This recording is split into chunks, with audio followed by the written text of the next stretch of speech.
it do, what it do. Let it do what it do, what it do.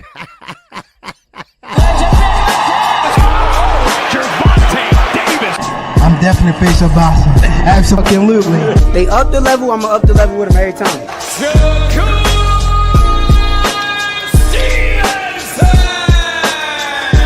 I mean what I say, lines only put. Charlo just dropped Lubin with that sweeping right and goes down face first. It's over.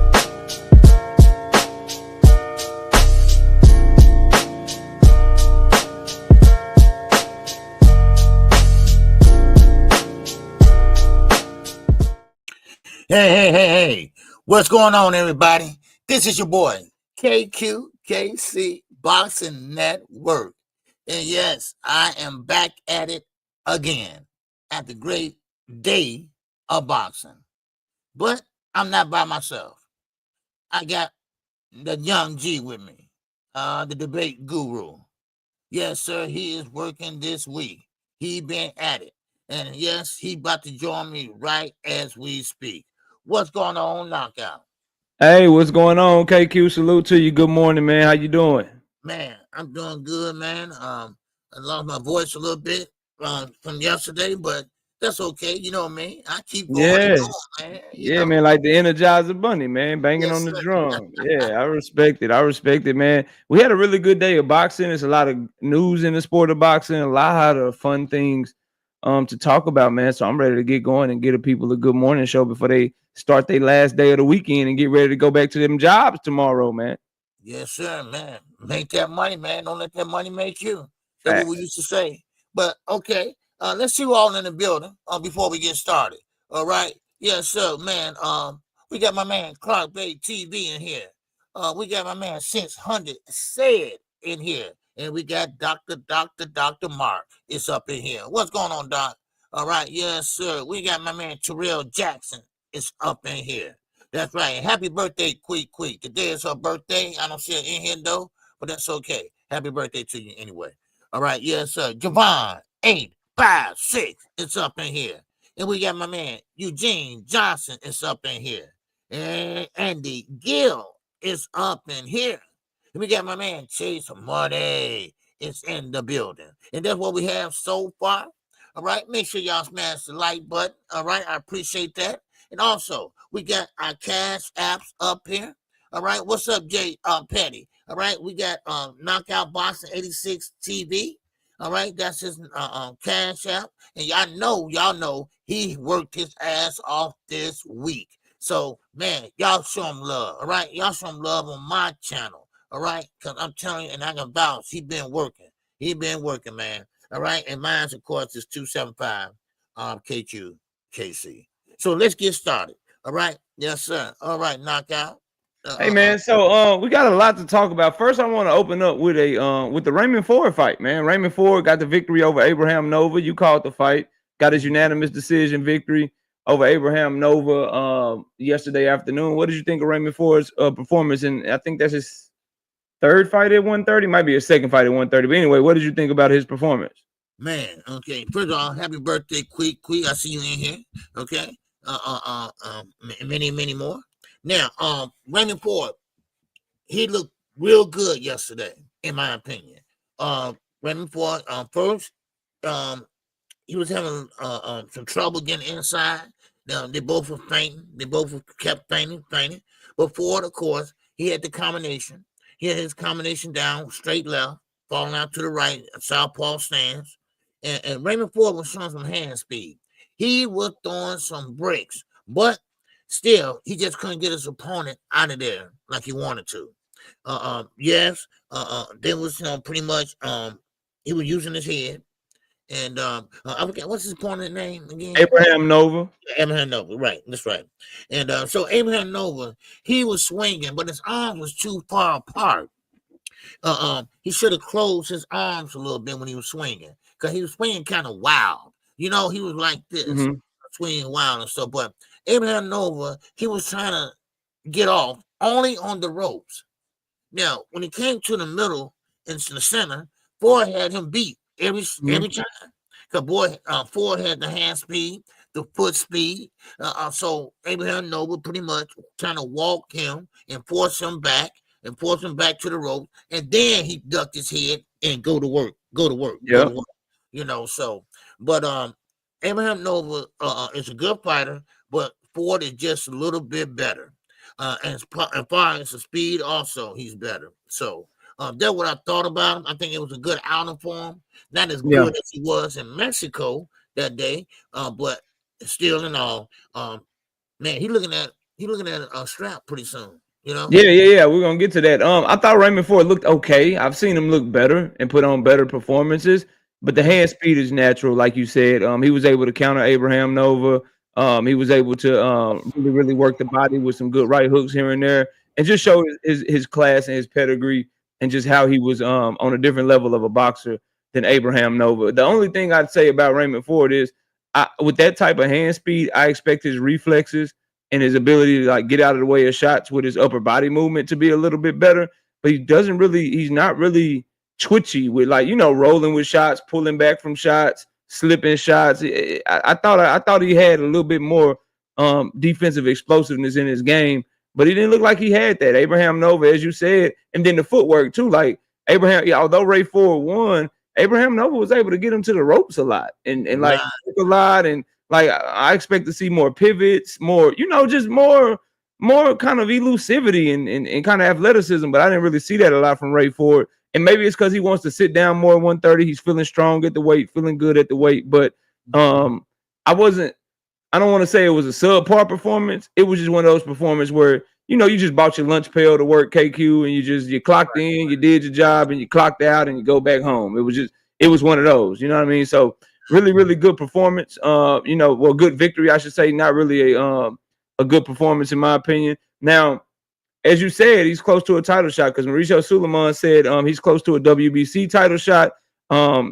Eddie Hearn has the IBF champion signed to him as well. Sugar Ricardo Nunez.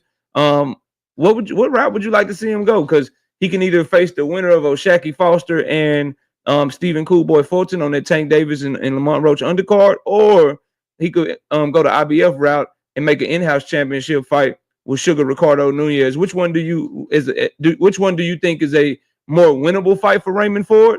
And then which one do you think is a more entertaining fight for the fans? Well, I would definitely have to say the winner of O'Shaquie Foster and Cool Boy stuff. Is what more winnable or more entertaining?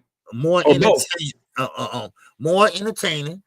And of course, I think Ford can pretty much because O'Shaquie Foster, he's gonna use all that ring, no doubt about it. If he fought O'Shaquie Foster, so that would be also a winnable fight for him if he can land his punches and catch O'Shaquie Foster clean. Now, if Cool Boy stuff won that fight and they happen to fight, they're gonna have to fight on the inside because Cool Boy stuff, he moves a lot too, but he will stay there and he will try to work in the inside. And that's the problem that Ray Ford gonna have.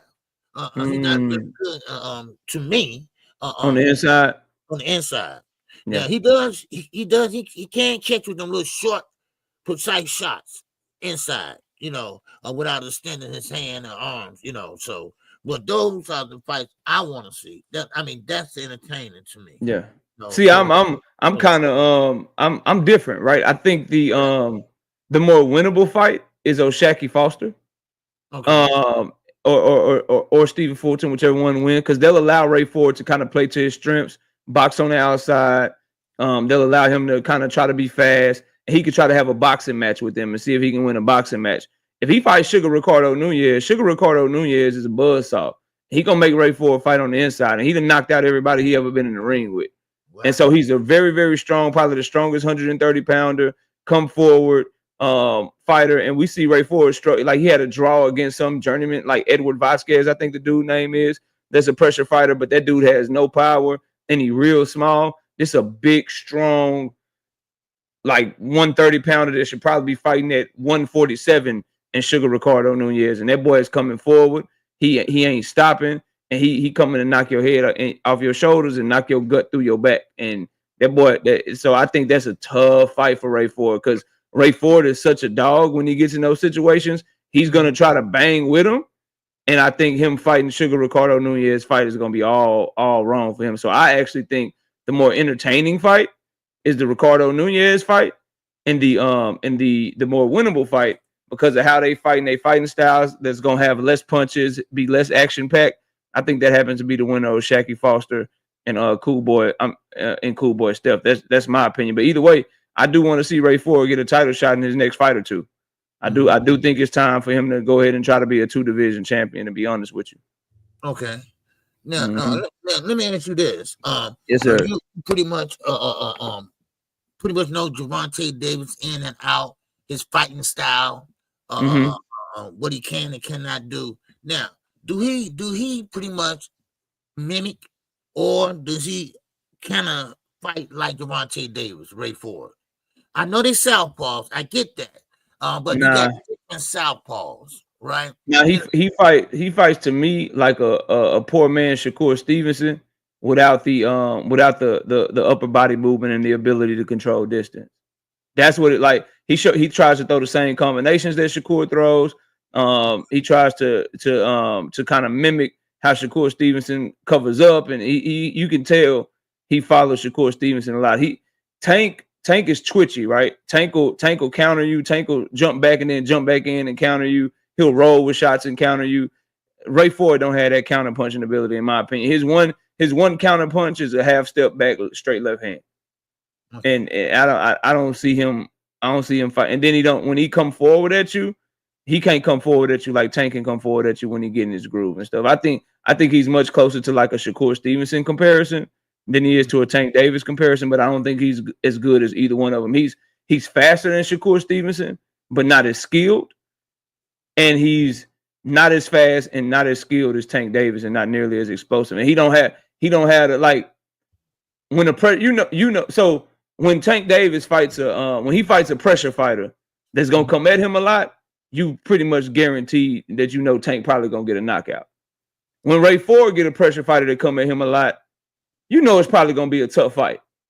Huge difference. You know what I mean? Like if Leo Santa Cruz comes at Ray Ford, KQ, Leo might can outwork him because Ray Ford ain't gonna have the power to make Leo do nothing. You know what I mean? Right. But if Leo comes at Shakur Stevenson, now after watching Shakur fight Zepeda, okay, Shakur probably gonna swim without getting wet a little bit, be able to roll with shots, counter him, maybe come back, land the cleaner shots, and eventually take control of the fight.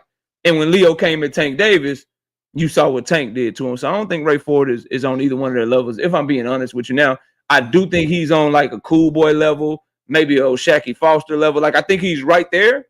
Mm-hmm. And then, Tank, Abdullah, Shakur, they on a different stratosphere, in my opinion. What say you? What do you think? Well, see, that's why I answered that question, because I'm gonna go get a water right quick. I'll be right back. But go ahead. Okay. The reason why I asked knocked out that question, everybody, is because I seen a little bit of Gervonta Davis in him last night. I'm not saying he's trying to fight like him. I'm not saying he's trying to mimic him. I'm not saying none of that. It's just that maybe the southpaw thing, maybe, or maybe because of the height, southpaw. Maybe that's the similarities. But it was a moment in the fight where I said, man, that's just the way Gervonta Davis does.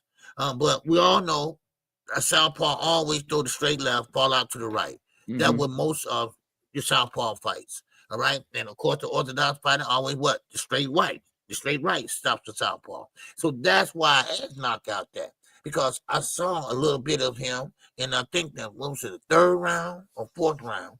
And but Ray Ford just didn't have that explosiveness. See, Tank, he will explode on you, and he would throw an uppercut, so but I just think Tank is a bigger puncher, So, but that's what I saw yesterday, and that's why I asked knockout, because I want to make sure I wasn't saying something that I was looking at something that wasn't true. Yeah. But there's no doubt about it. Tank is a bigger puncher, no doubt about that, and I think he has a better ring IQ. Also, I believe that, so because a lot of things that Ray Ford salvage could have done in there yesterday. Yeah, you put Abraham Nova with them sloppy punches trying to come at somebody like Tank or Abdullah Mason like that. He getting stopped because they natural counter punches and they gonna throw in between your shots. Ray Ford lets you go. It's like your turn, my turn. Your turn, my turn. He got to get better at catching people in between shit. That's the mark of a good offensive fighter and somebody that can transition from defense to offense. Like, okay, you coming at me. I see that coming. Bow. Oh, I see that coming. Bow. Like you gotta be throwing in between shit. That's what Terrence Crawford is so good at. Yeah. Like when you can start throwing in between stuff, then I'm gonna start comparing you to them counter punchers, them explosive guys that be getting stuff out of the heck. Shakur Stevenson has that problem too. Shakur Stevenson, very good defensively against William Zepeda, but if you go back and watch the fight, what did he have to do? He had to wait for Zepeda to stop punching, then he would go. It was very rare you would see him catching Zepeda in between shit. Now, you go in there if you William Zepeda and you try to throw 100 punches per round against somebody like Tank Davis and watch what happened to you.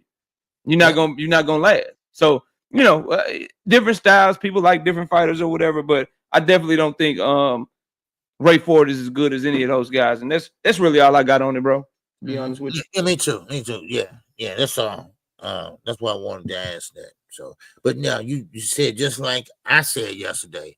I said, Ray Ford got to start waiting on him, and he got to start punching with him, or between him, So yeah.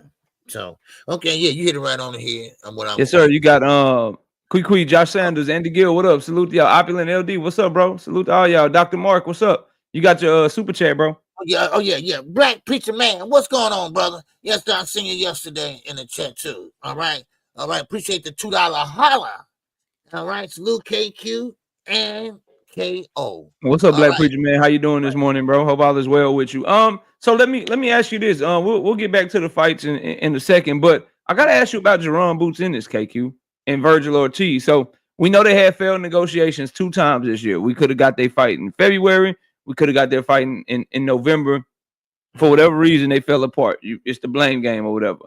And instead, it looks like Virgil Ortiz is giving us a Erickson Lubin fight, and Jerron Boots Ennis is giving us a used limo fight. What's going on there, man? What are your thoughts on their whole? Is somebody ducking? Is it just bad business moves? What's up with Jerron Boots Ennis and Virgil Ortiz, and why does it appear like Virgil Ortiz is the one that's ready for the smoke, and Jerron Boots Ennis is the one looking for showcase fights, man? What's your thoughts? Well, first of all, you seen the thumbnail up there, Eddie Hearn, that little joker, that little damn joker in the middle, right? He's the problem, and I believe Turkey also is because they kind of partner up. Now, Ring Magazine came out, and they pretty much was saying that Erickson Lubin will be fighting Ortiz, and Ortiz singing said, no, that's a lie. Because Xander Zayas, we went on him to make a response to the offer that Eric Gomez made from Golden Boy. That's the one we fighting. Now, I don't know what Ring Magazine and Turkey doing. Hold on, say that again. Say that again. Ring Magazine. Who they offering? Who did Eric Gomez say? Who they offer? Okay, Eric Gomez offered Top Rank, made an offer to Top Rank to fight Xander Zayas. They gave him a few days to respond. Now Xander, he haven't responded yet. So Xander, he said also, hey, wait a minute, I didn't say yes or no. So what's going on? So of course Ortiz Senior, Ortiz's father said, no, that's a lie. Take that down. Cause we're not fighting Lubin. So what is Turkey doing, man? Turkey, so he's not, man. I just did a damn video on it yesterday.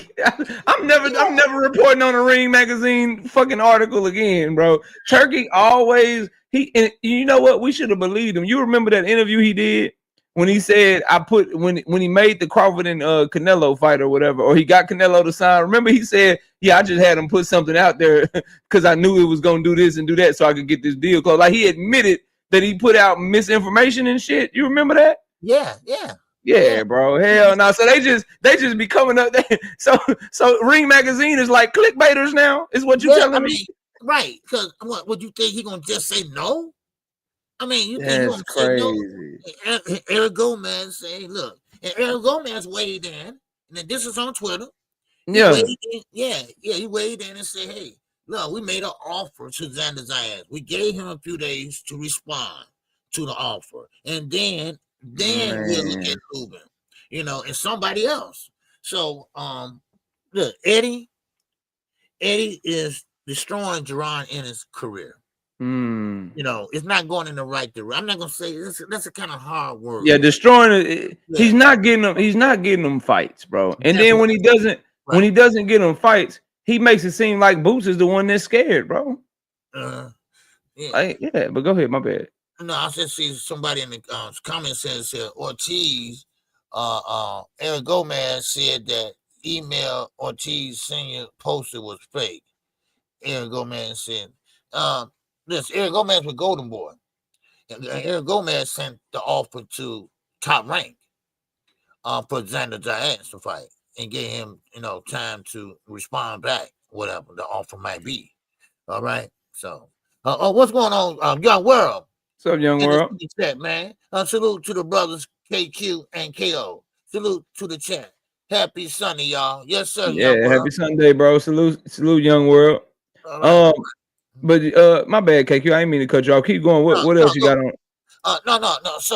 So, but basically, what I'm saying, what you asked me is that I don't want to sound harsh because Eddie's a good promoter in the UK, but he just can't get American fighters on great fights. A guy like Jerron Ennis should be in conversations with guys like Bodachek, guys like Sebastian Fundora. I mean, those are the conversations that we should be having with Jerron Ennis. Why you not having them conversations, Eddie? What are you doing? I mean, why he got to find somebody like Limo? I mean, really? Now, I'm not saying Limo's a bad fighter or anything, but I think Jerron Ennis, because we just were 2 years back calling him the next Terrence Crawford. So what happened to that? That's all I'm saying. So why you can't get this man a fight? And that's the problem. You've been lowballing, allegedly lowballing a lot of these fighters.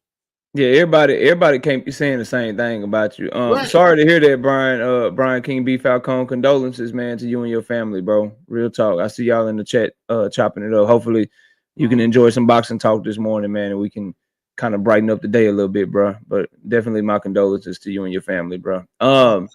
He said he lost his father, man. Oh wow, man. Yeah, sorry to hear that, man. Yeah, for sure. Yeah. But what was I gonna say? Oh, so to me, I'm kind of in lockstep with you. Like I don't know why Boots Ennis is allowing Eddie Hearn to run his career like that, but the pressure has to go on the fighter. And you got Boots Ennis saying that they sent an offer to Ramos, letting everybody assume it was Jesus Ramos, but it was really Abel Ramos.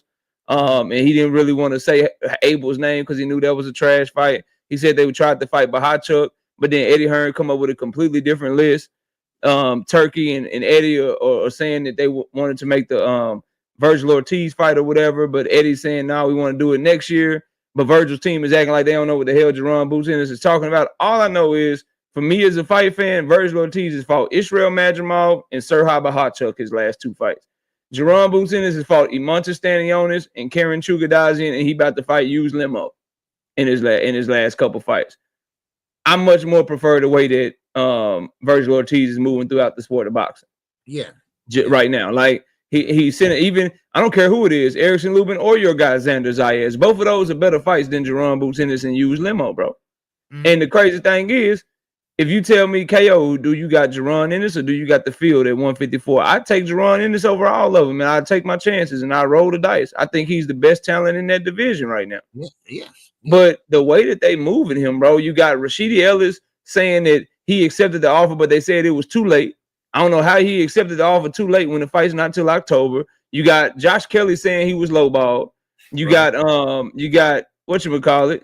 You got Jesus Ramos having to come out and say, y'all didn't send me no offer. Y'all sent the offer to my uncle, who's a 147-pounder.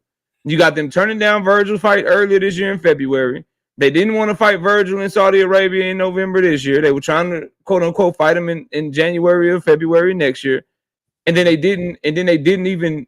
And then Virgil's team can't even confirm that because they're saying something totally different than what Eddie Hearn and Jerome Boots Ennis are telling you, bro. Yeah. Like, I said this, KQ, and I said it about Shakur when Shakur signed over there. I said it about Jerome Boots Ennis when he signed over there and now re-signed over there with Eddie Hearn and Matchroom. How many Black American fighters does Eddie have to show he can't promote before Black American fighters stop signing to him, bro? Yeah. He did a horrible job with Demetrius Andrade. He did a horrible job with Devin Haney. Both of them had to leave him to get their biggest fights. Demetrius Andrade didn't get a big fight until he left Eddie Hearn and finally got the David Benavidez fight on the PBC. Right. Devin Haney didn't get a single big fight until he left Eddie Hearn and went to Top Rank to get the Kambosos and the Lomachenko fight. So I don't know why Shakur and Boots or fight or signing to him, bro.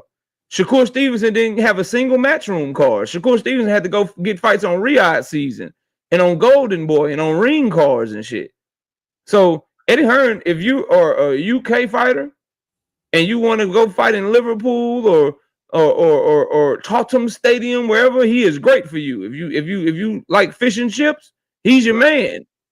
But if you like fried chicken and Kool-Aid and you like hip hop music and you from America and you say the N-word with an A at the end, bro, he's not for you. He's not for you. He's not gonna be able to do nothing for you. He's just out here making Boots look trash, and Boots is allowing him to do it. So you got to say Boots is making himself look trash, bro. You're right about that. It's not a color thing. Don't get me wrong. It's an American thing. Because look at Anthony Joshua. Joshua. He did very well for Anthony Joshua. 100%. Right. But come over here, and Conor Benn too. Come over here, he can't do nothing with the American fighters. That's why I always say American fighters, need to stay over here, need to fight over here, need to do everything. I mean, knockout. Yesterday, that fight took place in Saudi Arabia. I mean, everybody standing. I'm thinking everybody loved the ring walk and everything. They weren't clapping. They were standing up looking like, like somebody about to get executed. Yeah. I'm like, Saudi Arabia don't have any boxing fans, bro. They don't care about boxing over there. Like, you can't make a culture. You can't all of a sudden change a culture. Like in the UK and in America, boxing is in the fabric of the culture. Like we got old fighters like Jack Johnson that was coming up. Jack Dempsey and all them older guys that kind of that built up boxing. So it's in people's grandfathers and great grandfathers and grandmothers and great grandmothers watch boxing and pass it down or whatever. So we legit, like, I'm sure, I don't know your story or whatever, but a lot of people that I know, such as myself, it was somebody older than me that introduced me to boxing. Saudi Arabia don't have that. You can't just go put fights over there and expect for people to care. And then the fight fans that are just everyday workers, they can't afford to go over there. So what you do is you get a knockout of the year contender in a really great performance from Moses Itauma over there, and nobody's giving it the craziness and the hype that it deserves. Now, had you put Moses Itauma and Dillian White somewhere in the UK, I guarantee you, number one, probably would have been a packed house. Them folks would have been going crazy. They'd have been there, sweet Caroline. They would have been in there going crazy, bro. And then when he got a knockout like that, they would have been off their feet, just going crazy, screaming for him. But that's what people like. They like Turkey, man, putting it in Saudi Arabia and stuff like that. But American fighters should be fighting over here. UK fighters should be fighting in the UK. And if a UK fighter and an American fighter fight, the fighter with the biggest fan base, that's where they should be fighting at, so that the sport of boxing can grow and draw more eyes to it, man. So I'm with you on that. But yeah, that's it is what it is. People don't want to listen to me though. I'm just I'm just a PBC Tank Davis fanboy to a lot of people. So they don't want to hear this real stuff, KQ. They don't want to hear it, man. I know. Yeah. Man, anyway, shout out to Hilltop 156, baby. Yes, sir. In the super chat. Sir, he said, do you want Boots versus Virgil on an undercard in Saudi or a main event in Philly or Dallas? Oh, that's an easy answer. I want it in Philly or Dallas, but the main thing, I don't even think we're there yet because we haven't gotten options to get both. Hilltop, I would say I want it overall, period. And the only opportunities I've had to get it so far are in Saudi Arabia. So I want it, period. But because how many fights have Eddie Hearn and Golden Boy been able to make together. They don't work well together without Turkey involved. So hopefully we get it in Philly or Dallas, and I'd love that. That's obviously the preference, and obviously Dallas for me being in Dallas. But you know, it is what it is. But I just hope we get it at this point because they don't have failed negotiations like 2 or 3 times, bro. I'm getting very, very frustrated, fam. Now, Boots, he's a big draw in Philadelphia and Texas. They support any fighter from Texas. You know, that's how it seemed like to me. You know, anybody that fighting the Charlos, Earl Spence, anybody that fights in Texas, they're going to support. They're going to come out, you know, so there's no problem there, you know, so but they got to get it done, you know. They got to get it done, so. And my boy Virgil ready. Virgil ready. What's up? Yeah, Virgil's ready. Where you at, Boots? Come on now. All right, let's get to another fight, man. The co-main event. Who was it, man? I just my mind just Itauma was the main event, the featherweight fight. Nick Ball and Sam Goodman. There we go. What did you think of that fight, man? Man, listen, you know, you're the one that actually told me about Nick Ball. You're the one who really brought my attention to him. And I like the little guy. And he can fight. You know, he can come with the uppercut, overhand right. Uppercut, overhand right. And it's like, you know, he just couldn't get the motor started yesterday. He couldn't push the action like he wanted to. Maybe because that jab that Goodman had is stopping him coming forward. You know, but still in all, he did fight a good fight, you know. But he didn't look like the same Nick Ball. You know, it looked like he was slowing down a little bit, but I mean, yes, he still was fine on all cylinders, you know, and I thought he was switching southpaw and orthodox. No, he wasn't doing that. He was switching his legs, but he wasn't switching stances. You know, he'd get down small and try to go down small, you know, go downstairs to the body. Then he'd jump up, uppercut, overhand right. Once again, he tried it all night. And he did land some. But Goodman still stayed on that jab, and Goodman fought a good fight. But I think Nick Ball kind of pulled it out at the end. You know, he started staying on them because they were going back and forth unofficially. They were going back and forth, tied up. Then Nick won that fight, and then that round. Then Goodman won the next round, and that's how it was going. But Nick Ball, he did fight his fight yesterday, and he did do a great job of doing that. You know, so shout out to him for that. You know, but Nick Ball does what he always do, man. Always in shape, always coming forward. That motor never stopped. The energizing bunny keeping on. If that's what he was doing. Now his punching wasn't sharp, but of course he was active. He was ready to go. So, but but still. Nick Ball, I saw more exciting fights from him, but I still like Nick Ball. I still think he can fight better than that. And I have seen him fight better than that. So, but I don't have too much on that fight. That fight, you know, pretty much Nick Ball had control of that fight and everything, and he fight like he always did. And Goodman just had no answer for him. Yeah, Goodman was fighting at one pace. Nick Ball did slow down a lot though because Goodman did do some really good body work. He had a left hook to the body that Nick Ball, for whatever reason, just decided to absorb instead of trying to catch off his elbow or try to move back from. And he took a lot of good body shots in that fight. And that's kind of what made him not, because usually, like you said, Nick Ball will get in there and about around 8, 9, 10, 11, 12, his conditioning will take over and he'll just start running dudes over and kind of really taking the back half of the fight.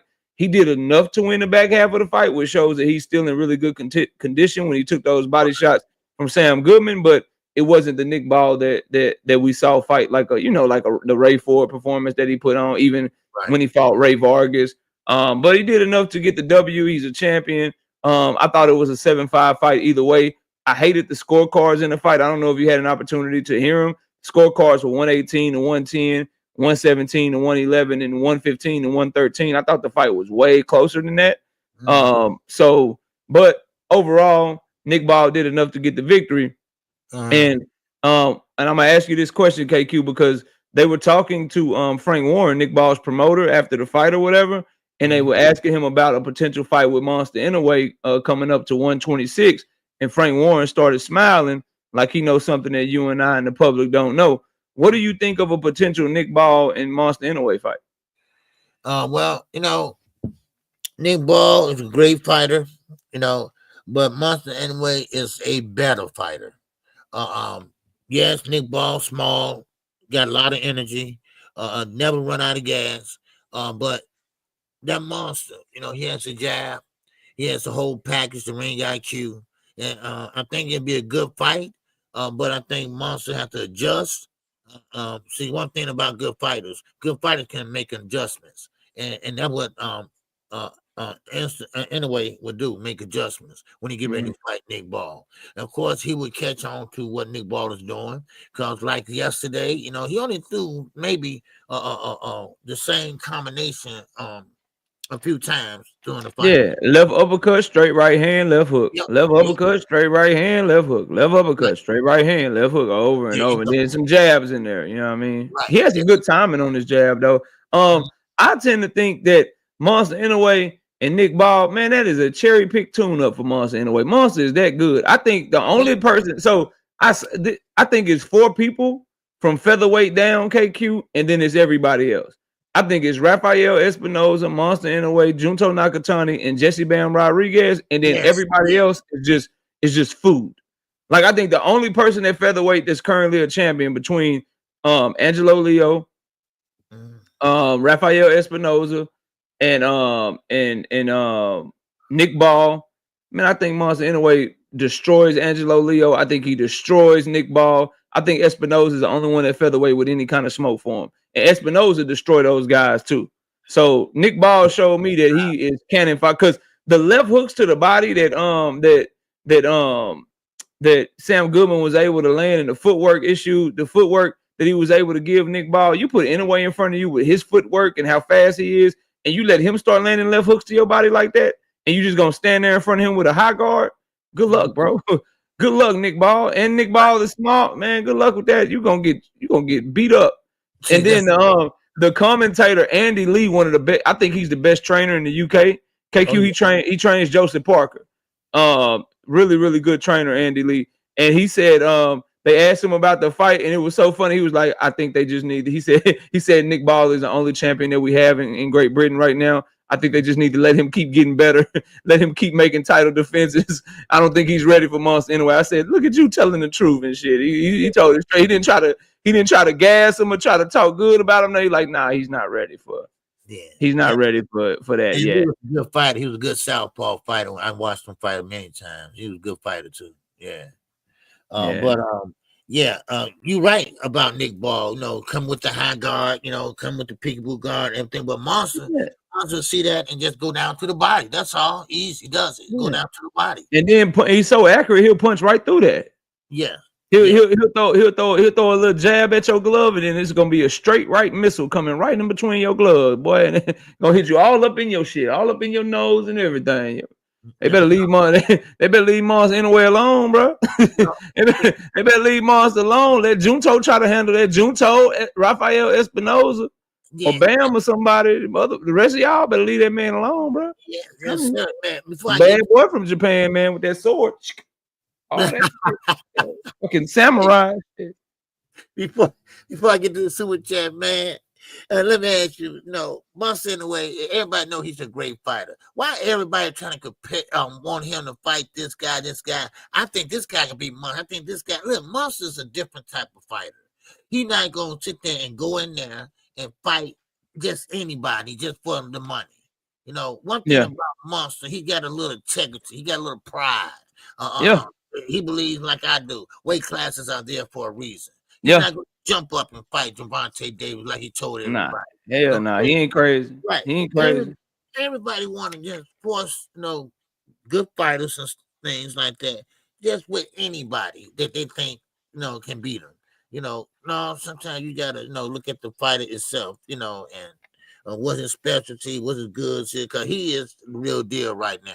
No matter if you're in Japan, Great Britain, or goddamn Iceland, but he's still nasty.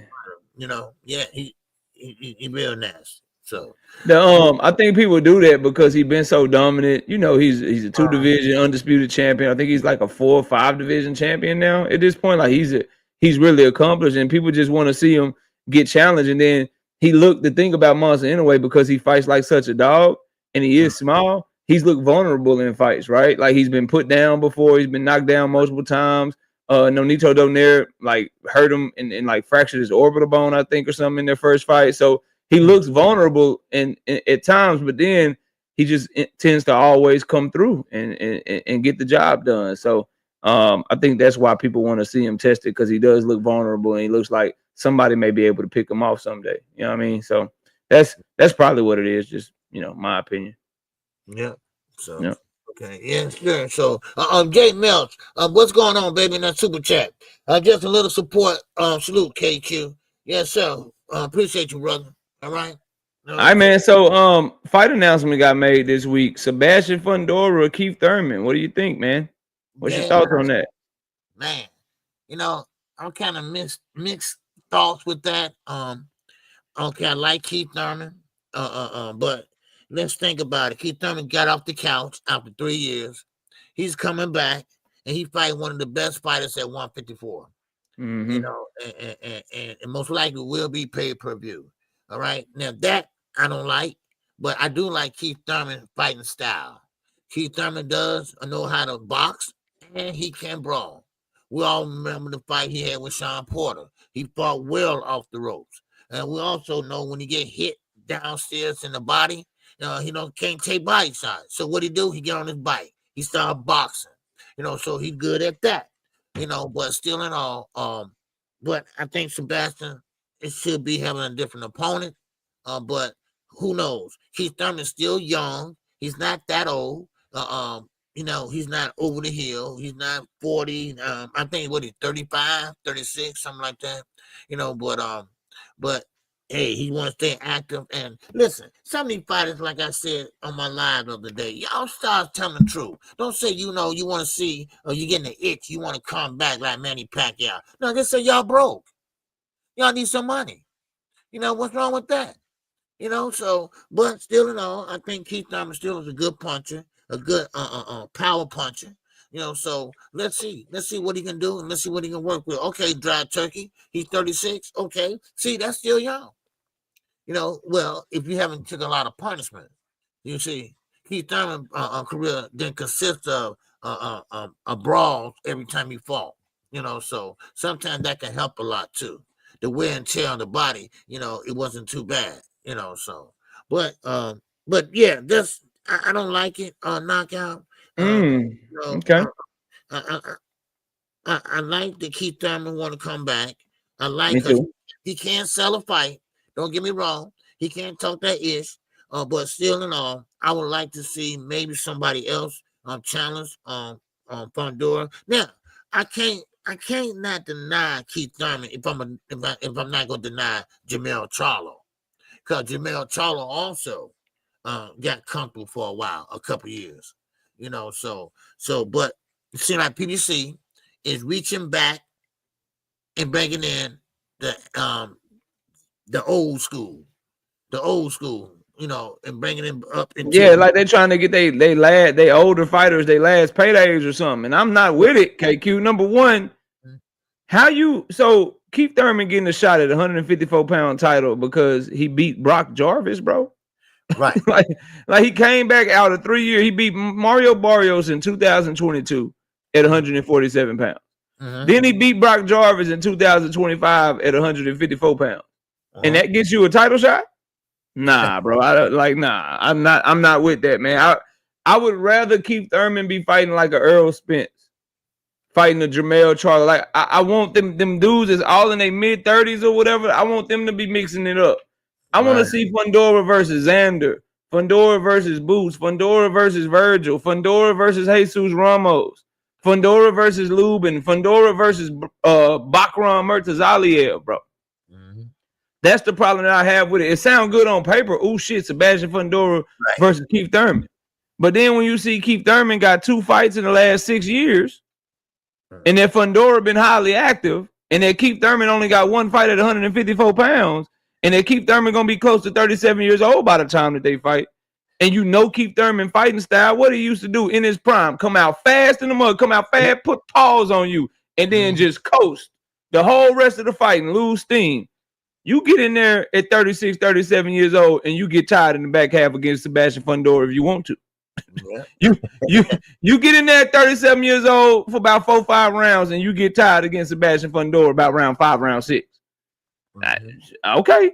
All right. Good luck with that. So I think it's a good fight on paper, but my gut is telling me KQ, Sebastian Fundora probably might step on Keith Thurman, man. Yeah. He might step on him, bro. He might do him. He might do him dirty. He might be PBC's sacrificial lamb to make Sebastian Fundora a superstar. Yeah, straight up. So we'll see how it goes. That's really all I got on. That's really all I got on that fight, man. But I think it's a good fight. I'm with you too on like the pay-per-view stuff. I'm not feeling it being on pay-per-view. If you're gonna put it on pay-per-view, y'all better give me a damn good undercard to get my money. See, that's the thing. That's my whole thing there. The undercards. You know, I don't know if you had this on your agenda or not, but you know, look at Bud Crawford, Canelo Alvarez. You know, look at their undercard. You know, I don't like that undercard. I don't. You know? It got a little bit better. You know, they threw Bahachuk versus Brandon Adams on there. Okay. Yeah, so you got the Lester Martinez and Christian and Billy fight. That's a hell of a fight. That's a real good fight. You know who Lester Martinez is? Yeah. Yeah, and then Serha Bahachuk is rematching the only dude he lost to outside of Virgil. Okay, cool. And Brandon Adams. So those two fights in the Canelo Crawford fight are good, but everything else is trash. Okay. Everything else is trash. But Okay. yeah, but go ahead. But you're right. The undercards do need to get better if they want your money, man. Straight up. But that I like that right there because it's not you don't have to. It's a free fight. Yeah. And you're getting that free. I mean, Billy, man, I like him. You know, and one thing about it, he can punch, and he bring the fire. So I'm good with that now. You know, so but yeah, that's all. I had on that. So all right, let's talk about Moses Itauma, man. The main event yesterday. That boy, that's a bad boy, man. That's a bad boy. He straight up. He took Dillian White's soul. Like I think Dillian White still might be on the canvas somewhere, man. Man, what did you think of the first round knockout by the young phenom, man? Man, listen, I'm gonna tell you. I wasn't too high on Itauma. I wasn't. I figured that he's small.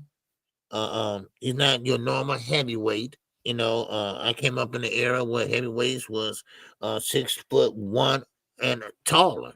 You know, but of course now we see heavyweights like Usyk, Itauma, you know, and they kind of like not learning on the job, but filling in on the job.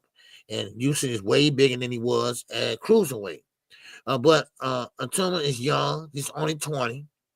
And I saw your comment because someone made a comment in the chat yesterday that about Big Baby Anderson can beat Itauma. I forgot who made that comment, but you're right. No, he would eat Big Baby Anderson alive. Jared Anderson won't last more than 2-3 rounds against that dude, man.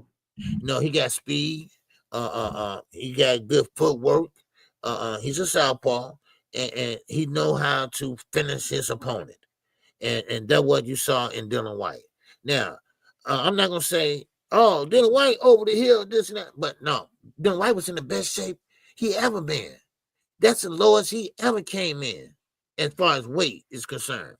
You know, in his whole career, 44 pounds or something like that. He usually a little bit over that or over that big time. And remember, Dillian White fought everybody you can name, basically, especially from the UK. You know, so that Itauma, man, he got to keep doing what he's doing because all you're going to do is get sharper and better. Yes, bro. He is nasty. Yes. He is so fast and so explosive for a heavyweight. And his footwork and feints, he's like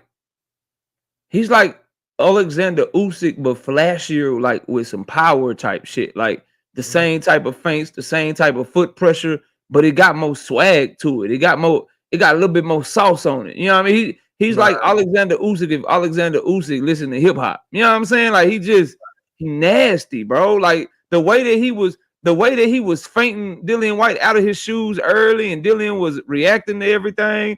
And then when he started stabbing him down to the body with the straight left hand, Dillian White reacted like he got hit, like he had to use the bathroom, bro. He got hit so hard. And then he looked like he was getting punched that hard. The way that dudes are reacting to this young man's punches are crazy. Like he's just a natural puncher, bro. Just natural puncher with boxing skill. And the poise that he showed to just go in there and treat Dillian White like every other bum he been fighting was just, it was a thing to see, man. That boy good. That boy, I'm telling you, I don't think nobody. Usyk is it, right? Usyk is it. Ain't nobody else can really see that. Ain't nobody else can really see that boy, man. I'm telling you, like Richard Torres. You can put Jared Anderson in there with him. Put Daniel Dubois in there with him. Anthony Joshua. All them boys too robotic, man. They too robotic. They ain't smooth enough. They ain't got enough. They ain't got enough sauce. That boy gonna eat them alive with his footwork and his springiness. Man, he gonna do him dirty. And Usyk may be too old right now. If he get in there with Usyk, that's a fight, bro. That's a fight. You talking about a 20-year-old man versus 40-year-old man. Yeah, that's a fight. I got a Itauma, bro. I feel the same way about a Itauma that I feel about Abdullah Mason. I think that boy is special and different, and I can't wait to see him continue his career. Who do you think he should fight next? Who do you think will be a good opponent for him next? Woo. You know, I was thinking about that yesterday, and I said, man, no, not Anderson, not Torres. You know, and there's a lot of good heavyweights out there, but he's not ready for a Usyk, I don't think yet. I think he needs maybe a couple more fights on his belt, though. But man, that's hard. But you know, I don't know, maybe someone like a Parker or someone, you know. And you know, just Joseph Parker and Caballero, I think they want that shot at Usyk. I think they want that shot at a title. I don't think they'll get in there with that young man just yet. You know what's a good one, dude? Though the fight that we didn't talk about, that I forgot about, that we were supposed to talk about, that was on this card too. I'd like to see him get in there with Filip Hrgović. Oh yeah. Yeah, Filip Hrgović, that'd be a good fight. Filip Hrgović is a good enough test with his hand speed and his willingness to throw. But I also think he's cannon fodder for Moses Itauma because his defense is so trash and he's not nearly as fast as he thinks. But he got good what's the word? He got good pedigree because he's a former Olympian. Filip Hrgović got a lot of experience.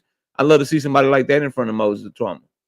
I really would. I want to see F.A. Ajagba would be a good one. Josh Sanders. I just think F.A. is way too slow. Oh yeah, way too slow, bro. Yeah. Like you gonna need some hand speed. You gonna need to be able to move around. You gonna need something because that boy is coming and he is coming to wreck shop on them boys. So we'll see though, man. But I'm very, very excited for the heavyweight division with him right now. I was wondering how it would go. Nobody was looking good. We can't get us an American heavyweight to save our lives, KQ, these days, man. We ain't never gonna have the greatest heavyweight again, man. What's up? Everybody's just gonna play football, and basketball. You know, I want to see a heavyweight coming from the amateurs and building himself up. I don't want an ex-football player in there. I don't want an ex-basketball player in there.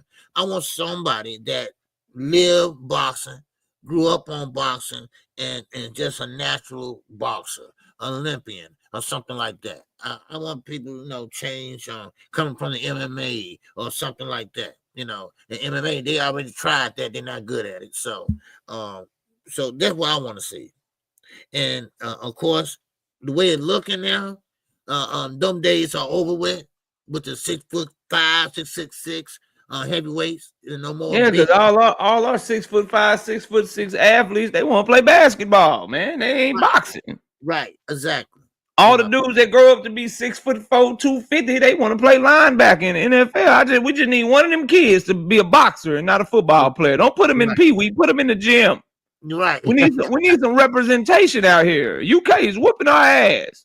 UK, Ukraine, they've been killing us for years, bro. And guys like Sebastian Fundora, he should be playing basketball, but he don't want to play. We're over there eating grasshoppers and leaves and stuff, making 154, 6'5". Man, yeah. Crazy. Well, so Andre with the $2 holler, baby. Yes, sir. KQKC and knockout boxing. Knockout, you dig? Yes, What up? sir. What up? What up, man? Salute to you, fam. Salute to you, bro. Yes, sir. But let's talk. You gonna talk about the Haney fight? Yeah, go ahead. Go ahead. Yeah. Yeah. Now that fight, I enjoyed that fight, and my man.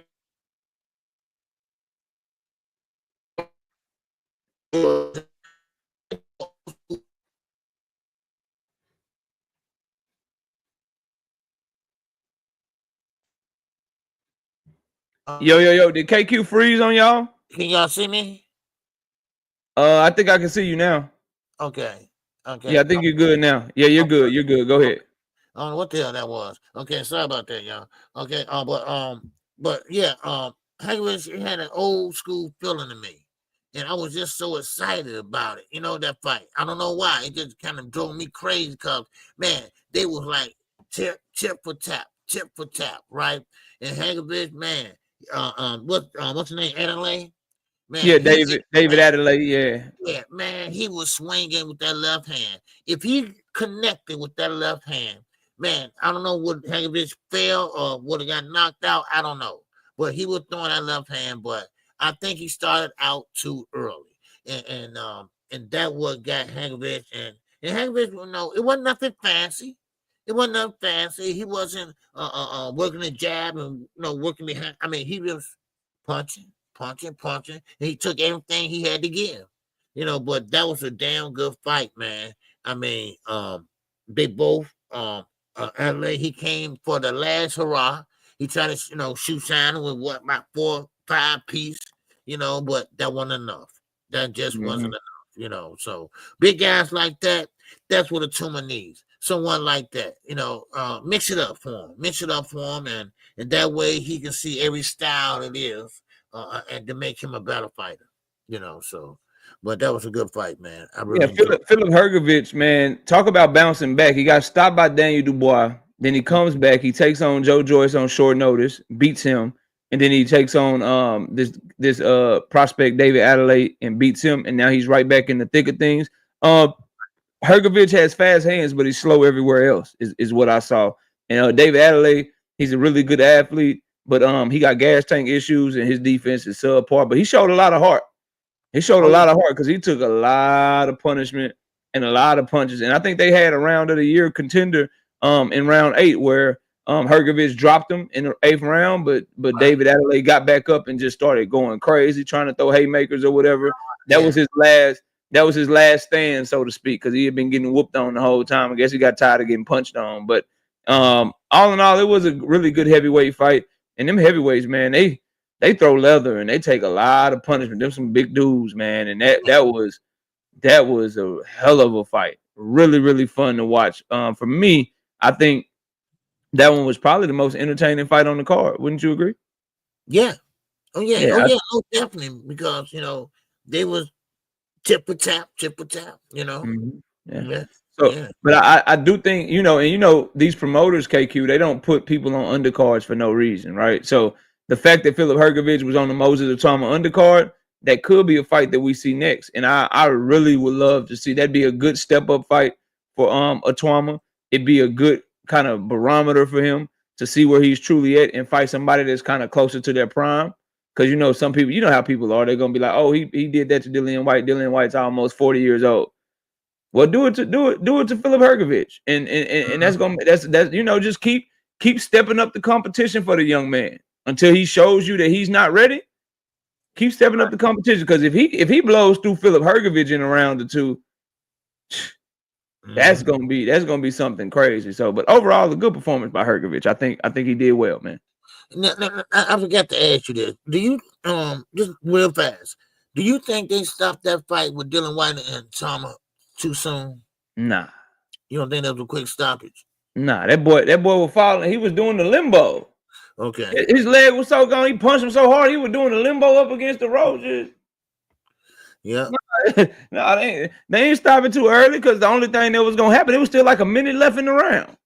Okay. So you let him get up. He getting up all like this, can't hardly stand up. Let the ref count and see what Moses Itauma would have did to him, bro. Moses Itauma would have put that boy. He probably knocked him through the ropes. Yeah, he probably would have knocked him through the ropes. Do you think they stopped it too early? No, I heard a lot of people in the chat said it was an early stoppage, and but I didn't see it too early, because Dillian White was going down. That's how it looked like he was. No, he stopped it. They stopped it after he got up. Remember, he went down and he tried to get up, and he was like wobbling or whatever. Like, bro, he couldn't even hardly stand up. Yeah. So, dry tricks I heard on some channels. Yeah. Okay. That what you talking about? Okay. He said they kept saying Moses punched White with rabbit punches. I don't know who's saying that he was punching him with right hooks and shit to the body. You punching him in his jaw. Yeah. You get hit in your jaw, that ain't a rabbit punch. You punching that boy in his jaw with a hook. That's what he was punching him with. I don't know. I don't see no rabbit punches, man, at all. Let me ask you this, man. So, obviously, over this past week, Tank Davis's news came out that he got the case dismissed or whatever. Lamont Roach has been doing interviews, and I just saw that Gervonta Tank Davis reactivated his social media. Lamont Roach made a post yesterday where he said, he made a joke saying it was supposed to be fight day today. And then you have O'Shaquie Foster coming out saying he's taking on Stephen Fulton on the undercard of Tank Davis versus Lamont Roach. What's your thoughts on that right now? Because you got some people saying the fight's not gonna happen still. You got some people saying an announcement is on the way. What's your thoughts pertaining to the Tank Davis and Lamont Roach rematch right now and kind of where it stands? Right now, listen. This fight's gonna happen. It's gonna happen this year. There's no doubt about it. Now I can't tell you exactly is it gonna be October, November, or December, but it will happen this year. All right, and if it don't, so what? What if it happened in January? Still, we get to fight. Some guys, some fighters, they fight 2 or 3 fights between they rematches. But Tank Davis is going straight to the guy. Now, Lamont Roach, if you want to wait, fine. If you don't, get the pushing then. So I guarantee you won't get another payday like that from nobody else. So, but still in all, I think that fight is gonna come to fruition this year. Now, of course, Tank Davis, the court thing, everything worked out fine. And it made a lot of liars out of a lot of content creators. I'm not gonna call my names right there today, but still, it made a lot of liars out of everybody and things. So, but now he's on business, and now I see a lot of people saying, "Hey, Lamont, you better not fight Tank Davis." Now, what made them change their mind now? I wonder why. Who said it? He said he better not fight Tank Davis. That'd be the stupidest career decision you can make. Nigga, I'll fight Tank Davis. I'll fight any of these niggas for that type of money. Right. Shakir Stevenson said, knock me out in a round or two. Let me set my family up for life. What is you talking about? Right. Yeah, right. Yeah, Shakir Stevenson said, no, I think I got Tank winning because, Tank is just, a different, type of guy, and well, no, his mind is free. His mind is free. Hold on, who picked Tank? Shakir now changed his mind because Shakir was picking Lamont Roach to beat Tank. When did he say this? Yeah, you giving me a video to make? Yeah, about a week ago. Okay. Yeah, about a week ago. He said this, and I sent it to you. Shout out to my man Kurt Heard in the Cash App, brother. I appreciate that. Just cause. All right, I appreciate you, bro. All right. Yes, sir. Still, what's going on? And Tank is such a style that a rematch doesn't even matter to me. Yes, sir, it doesn't. Yes, sir. But anyway, so that's what Shakir said. Because Tank now is, pretty much feeling good. He got that off his back and everything. Don't have to worry about court dates and things like that. And I can see that this announcement is coming real soon. I can tell by the things they're doing and the moves they're making. So that'll be something to see. So but what was that you asked me? I'm just running my mouth. No, you answering it. You can go ahead and catch a super chat. You answering it, yeah. Yeah. But okay, left message in the chat. Okay. All right. Let me see. Okay. Let me see. Okay. Dope show, y'all. KO bogus for blocking me on his file. Blocking you, bro. I don't even know who you are. J Mills, send me an email, bro. I didn't block you. I think I seen you drop me. I think I seen you hit me in the Cash App a couple times, but I wouldn't block you, bro, unless you said something disrespectful. But all you gotta do is send me an email, bro, and I'll look into it for you. Like I don't know you blocked, and I don't remember you disrespecting me, bro. So you should be good. Just send me an email, bro. You don't have to call me bogus, and I don't even know what. Like, shoot me an email, my nigga. My email is right. You see that right there? That's my email. Email me your YouTube handle, and I'll look into it. And guess what? All your comments will still be on my YouTube studio. So if you got blocked for disrespecting, you'll stay blocked. If you were blocked by accident by one of the moderators, maybe they were trying to shoot somebody else, I'll unblock you. But you're assuming that I blocked you, and I don't even know what the hell going on, bro. You bogus, kicker. You bogus. You bogus, nigga. Nigga, I don't even know. I don't even know the situation. Let me look into it. Damn, hold on, dude. Damn, let me look into it, bro. Damn, shoot me an email with your YouTube handle. I'll go to the YouTube studio. I'll look at your comments. I'll see what's up, and we'll unblock you. You know what I mean? Shit, man. But anyway, yeah. So we can look forward to that. And I already my bad there. Yeah, J Mills is all good. It's all good. But yeah, so I think that fight will take place this year. And normally, if you look at the way Tank fights, he does fight like every 8-9 months. You know, sometimes. You know, if you look at it, you know.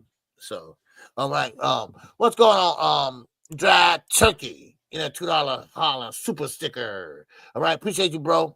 That boy really got a dry turkey avatar. That's wild. That's dedication right there. That's dedication right there, bro. I am a dry turkey, ain't it? Yeah, that's dedication, boy. Whoever that is can't cook. I hope that ain't you. Man. I hope that ain't you. I hope that ain't you. Leave that smoker alone, because you do not know what you're doing if that's you, bro. I'm with you, right? Like I've been telling people, and people like to I don't know what's like, they don't like to think critically, right? Like PBC not putting the Tank Davis and Lamont Roach fight on their YouTube channel if the fight not happening. Right. PBC is not promoting Tank Davis if the fight's not happening. They're not dropping that ring IQ thing they did with him and Ryan Garcia. Right. Tank Davis and his team is not trying to rush through the trial process unless they're trying to hurry up and get back to the ring by waiving all their pre-trial shit and trying to go to trial as quickly as possible. Lamont Roach is sitting there waiting because he has a signed contract to fight Gervonta Tank Davis. If he didn't, he'd went into negotiation with somebody else.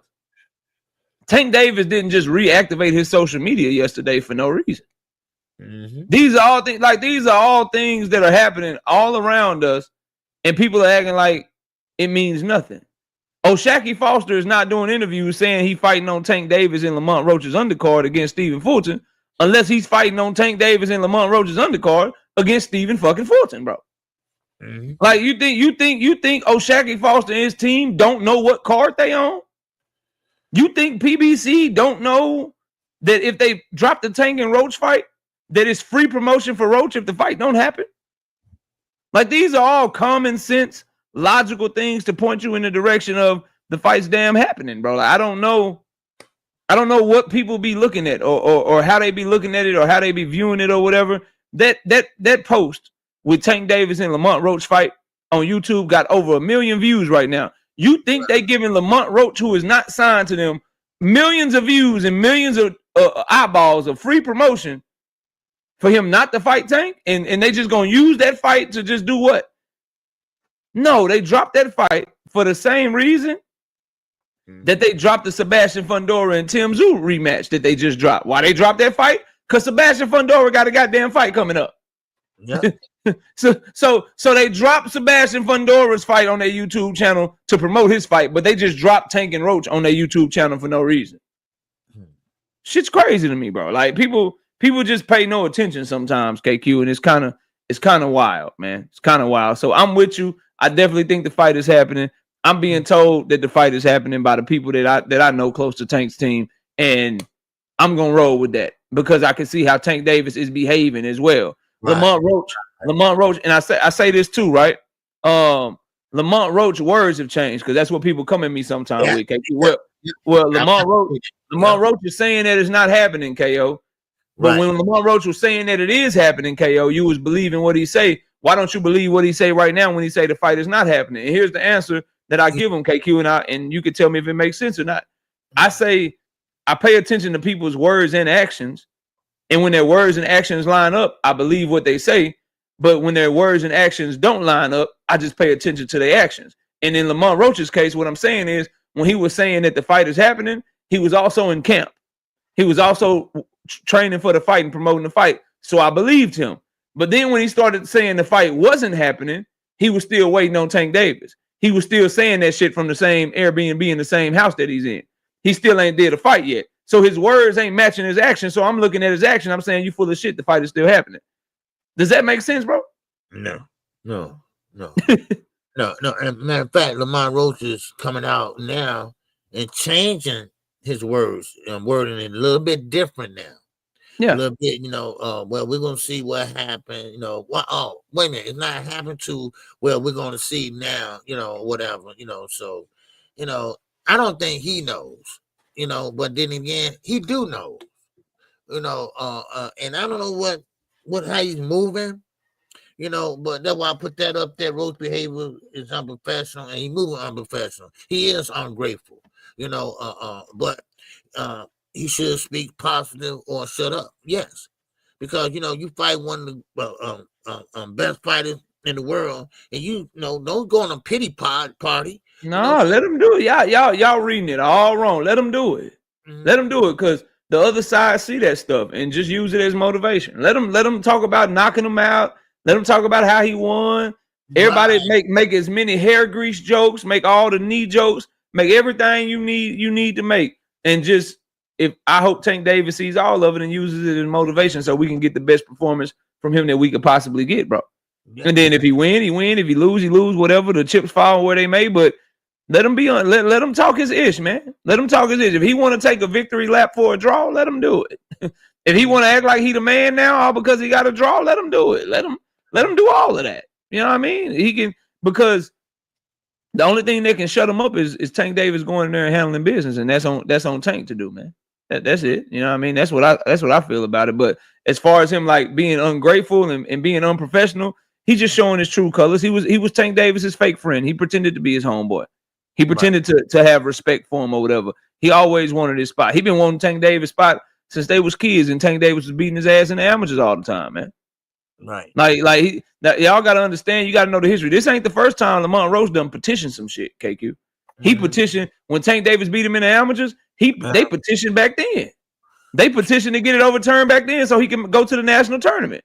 Wow. So they've been filing paperwork and petitioning shit and being like sore losers and always trying to figure out a way to come out on top. Like they've been doing that, man. Oh man, see, I didn't know that. Yeah. Anybody in the chat, if I'm lying, I'm flying. Y'all let me know if I'm telling the truth or not. Yeah. Man, nobody tell me that. But you're right. I had said that a couple of days ago. I think Wednesday that. You know what? Tank is watching and listening to all this, and this is good motivation for him. This is good motivation. No more respect for Mom Dukes. No more respect for your dad. No more respect for you and your family, whatever. No, I'm gonna beat your ass. No, I'm gonna show you who really won that fight. That's motivation, and sometimes you have to talk like that. Sometimes you gotta be like that. Sometimes you gotta, use that as motivation, like you said. So man, I can't wait to see this fight. For real. And like I tell everyone, listen, if Tank lose, like someone said earlier, if he lose a rematch or a fight in the future, whatever, Tank is still that guy. Every fighter is not going to always win every fight. Everybody's not Floyd Mayweather. You can't. Yeah, everybody ain't Floyd or Calzaghe or Andre Ward and all that. And just because one person could beat you don't mean somebody else could beat you. Tank Davis could beat Lamont Roach ass in the rematch and lose to Shakur Stevenson. He could lose to Lamont Roach in the rematch and beat Shakur Stevenson ass. He could beat both of them. You know what I'm saying? He could lose to both of them. All things is on the damn table, man.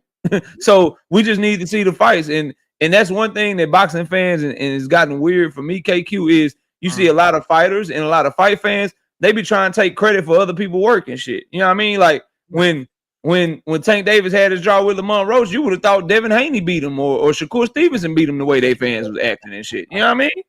Right. Like it's just weird. It's a weird energy. I don't want nobody getting credit for nobody else's work. So we got to see all of these fights, man. We really, really do. Another thing I wanted to ask you about is I did a video the other day, and we can end the show talking about this topic. I did a video the other day talking about how Brian Norman is the best athlete that Devin Haney will have ever been in the ring with. What do you think? What do you think of that? Do you agree, disagree? Do you find any advantages for Devin in that fight? What's your thoughts on that fight? Now that we're in August, we're about 3 months away. We're getting closer and closer to that fight. What's your thoughts, man? You know what? You're right. Well, it depends on how you look at it. Okay, because Lomachenko is a good fighter too. Lomachenko one of the best fighters at a smaller weight class. But Brian Norman's at 147, and he's big, he's strong, he got power, but his footwork is not as good as Devin's. Devin got great footwork, and that he's gonna need with Brian Norman. But then again, like I say, a fighter got to have something to slow that opponent down. And Brian Norman's going to press the action. Brian Norman's going to go in there and try to knock his head off. But you got to have something to deter him from coming in there. And I don't think Devin has that. He just don't have the punching power. You know, that's all. You know, but still in all, Lomachenko, he knows how to use his footwork, use his angles, and things like that. Now, of course, I have to say Lomachenko and Brian Norman. But they're in two different weight classes. So now Devin is bigger. Mm-hmm. So I would say yes, Brian Norman would be the best fighter that he has fought. So I think athlete, you know, and I think that matters. Like I do think Loma's a better fighter, like skills. You know what I mean? Like he's a more skilled fighter than Brian Norman Jr. But Brian Norman Jr. is like the biggest, strongest, most explosive athlete that Devin Haney has ever fought. So I can't wait to see how Devin tries to navigate that. Because you know, no disrespect to Loma. Loma's a dude that's 5'5" with a 64-inch arm reach, bro. Like Devin had a size advantage over him. He had a size advantage over JoJo. He had a size advantage over a lot of guys that he fought outside of Ryan Garcia. And so I want to see what it looks like when you got another person with a little bit of sauce on them in front of you. You know what I mean? Another person with a little bit of strength, a little bit of athleticism. They might be stronger than you, might be faster than you, might be more athletic than you. I want to see what them skills really looking like. So I tend to think, bro, that yes, it's about skills in a fight. Obviously, you got to have the boxing skills to do what these young men are doing.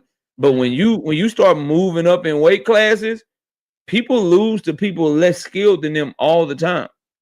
Because the size is just too much. The explosiveness, the power, the speed, the way that they can absorb your punches, it's a little bit different. The lack of respect that they show for you. You know what I'm saying? Like, so the respect that Devin might have been getting at 135 when he hit JoJo with a jab or when he hit Lomachenko with a right hand, he might be getting that bitch and hit Brian Norman Jr. with that same shit. And Brian Norman Jr. say, what? And then just start walking straight to him. Like it could get real ugly. So I think his path to victory, and this is gonna sound harsh to Devin Haney fans, but I don't care because I'm in a different mode right now, and I'm really starting to not give a fuck about a lot of stuff because of certain circumstances. So I'm gonna say this, and I mean it wholeheartedly. I think Devin got to fight like a hoe to win that fight, KQ. I think he got to fight like a straight, scared little hoe to win that fight. I'm talking running around the ring, KQ. Jab, run back around, jab, and come back, jab, and just be moving. Just be moving the whole time. Otherwise, if he try to fight Brian Norman in mid-range or up close or some shit, I think Brian Norman gonna tattoo his ass, man. See, that's what he's caught up in that now, and he can't fight like that because Turkey gonna be there saying, "Hey, I want on Tom and Jerry thing," because he want another fight. Nobody else want to mess with him because Bill Haney.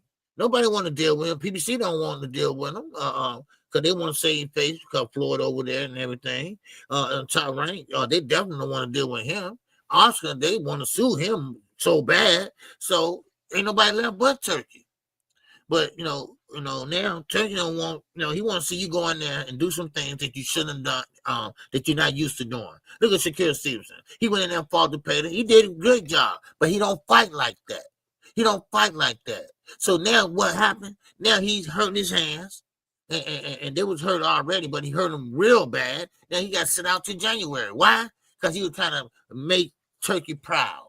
That's what he was trying to do. He said, "I'd never fight like that again." Right. He said, "I'll never fight like that again." He said, "I ain't fighting like that no more. You put on your best performance." And said, right. "Nope, I ain't fighting like this no more." Why not, bro? You fought really well, man. I'm not mad because that's the way he fights. That's the way he fights. And he been fighting like that since the amateurs. So why change it now? He got all the accolades and being a champion and whatever, fighting the way he fights. Why change it because of a few dollars? Why change it because of Turkey? So now and so when you and it's on me, like as a fight fan, we can call for that shit, but you got to be strong-minded enough to not care what we calling for. Because I'm gonna tell you, I'm not gonna stop calling like Shakur, bro. You fighting like that? I don't want to see that. Like, but he got to not listen to me because I'm selfish. I want to see what I want to see. You want to see what you want to see, like. And I'm gonna be critical of it, but you gotta not care about what people say. You better do what's best for you, and then just take the criticism. Like, yo, let them call you scary, because guess what I'm gonna do? I'm gonna call your ass scary if you fight scary. But if you win, I can't really say shit.